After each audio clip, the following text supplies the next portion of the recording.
Oh là, commence à faire chaud là. Enfin, on est fin mai là déjà, à presque 26 degrés là. Oh, l'été démarre trop tôt là, c'est un truc pas normal, hein, le dérèglement climatique, faut faire gaffe à tout ça là. Ah, déjà moi si j'ai chaud, quand je roule, le moteur il va peiner là, il va forcément peut-être monter en surchauffe. Bon allez, on va vérifier donc tout le dispositif de refroidissement de la voiture et notamment contrôler le niveau du liquide de refroidissement. Allez, générique.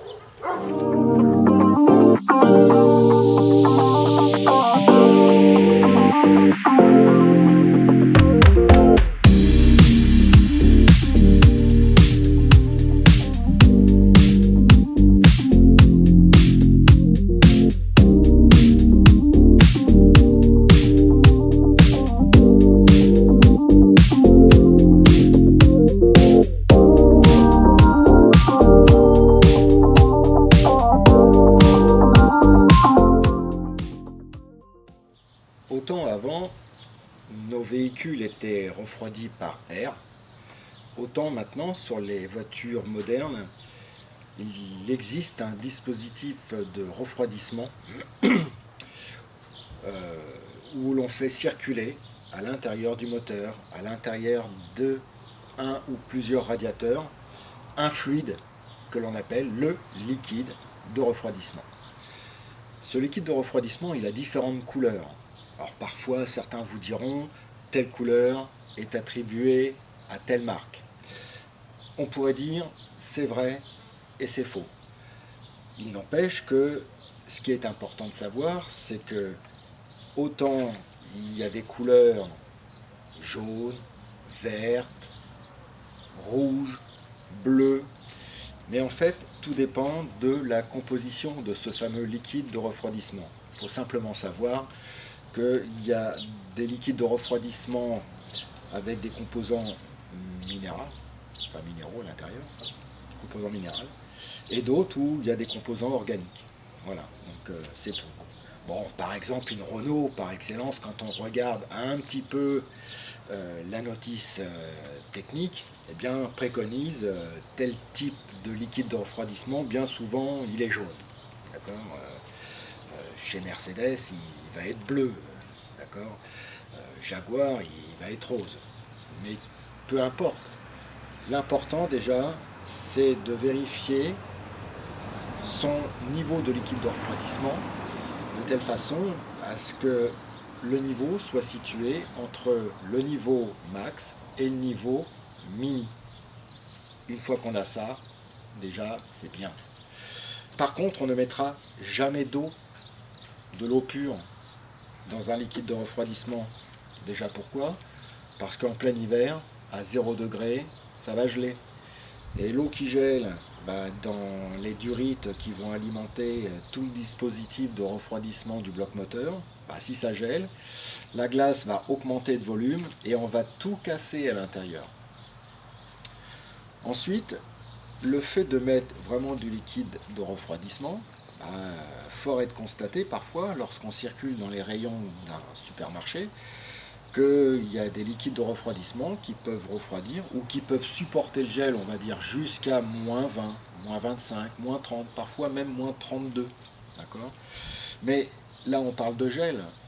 Mais en plein été, la voiture va rouler, il fait 40 degrés dans les Landes. Lorsque j'utilise mon véhicule, le moteur va souffrir. Il a besoin d'avoir quelque chose qui va permettre d'éviter de le mettre en surchauffe. Si ces conditions sont réunies, tout va bien. Je veux dire, j'ai un bon niveau de liquide de refroidissement, j'ai pas de fuite, mon moteur est refroidi. Le moteur, un moteur bien entretenu, on peut l'emmener à 350, 400, 450 000 km. Donc ça, c'est facile. Maintenant, si mon niveau est en dessous du mini, là, attention, danger. On va certainement créer de graves dommages à son moteur. Et là, il y a fort à parier que le moteur, il ne va pas tourner longtemps. Voilà. On va déjà regarder comment se présente un petit peu le vase d'expansion du liquide de refroidissement, la signalétique, et puis éventuellement on va faire nos contrôles ensemble et s'il y a besoin, sur cette voiture, on fera le complément de liquide de refroidissement. Dans le livret d'entretien du constructeur, déjà, on pourra facilement localiser dans l'habitacle du bloc moteur les différents artifices qui le composent. Nous, ce qui nous intéresse dans le cas présent, c'est rechercher le vase d'expansion où contient ce fameux liquide de refroidissement. Donc, bien souvent, il est représenté par un symbole bien caractéristique, à savoir une main, des vapeurs de liquide de refroidissement et un niveau. Donc ce symbole-là, en fait, une fois qu'on a trouvé ce réservoir, c'est sûr, c'est le liquide de refroidissement. Les règles pour le dévisser et contrôler les niveaux, c'est que la voiture soit à l'horizontale. Pas de côte, pas de trottoir, à l'horizontale, comme un niveau d'huile. Ensuite, il faut que la voiture, évidemment, soit à l'arrêt et qu'elle n'ait pas tourné. J'entends par là que si la voiture a tourné, le liquide de refroidissement va certainement être chaud. Et s'il est chaud, et si j'ai le malheur de dévisser ce capuchon, eh bien je vais avoir des projections de liquide de refroidissement brûlant. Et là, attention danger, je vais gravement me blesser, je vais gravement me brûler. Donc impératif à respecter, un contrôle de niveau pour le liquide de refroidissement ne doit se faire que moteur froid. Allez, je vais mettre un bémol, on va dire, voire presque tiède. Si on vient de rouler, on ne fait rien du tout avec ce capuchon. On laisse refroidir le moteur. Ça y est, j'ai donc localisé mon vase d'expansion, donc qui contient le liquide de refroidissement. Je l'ai repéré parce que le symbole maintenant est connu. Et je vois que le niveau maxi est à ce niveau-là. Le niveau mini est à ce niveau-là. Donc on voit, le moteur est froid, la voiture a tourné très peu ce matin. Le niveau est au maxi. Donc mon niveau est correct. Je n'ai pas besoin de faire un complément de liquide de refroidissement. Moi je vous donne un conseil quand même, je vais vous montrer.